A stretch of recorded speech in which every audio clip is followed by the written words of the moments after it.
I'm Mark Affleck, and this is another Love God, Fear Nothing message called God's Lunch Menu. That was how I was thinking early in my faith walk, and it was stupid. Let me tell you the story. I was the boss of my life at that time.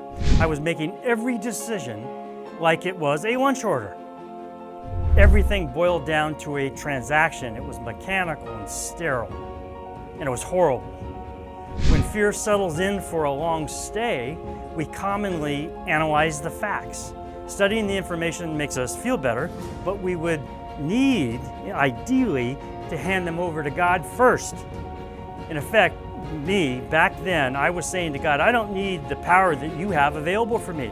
I'll lead myself through the battlefields of the worry war because I have confidence in me. I was assuming all responsibility for dealing with my fears. I didn't realize that it was impossible. Our doubts burn emotional holes through our soul.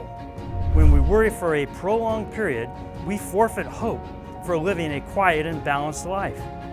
When we allow fear to rent a room in our house, we kick joy out to live in the street. Breaking free from the weight of doubt is dependent on kneeling before God. We need to ask Him for help. But first, we need to fire ourselves as the boss. Now, the good news, the rewards are deep and glorious and immediate.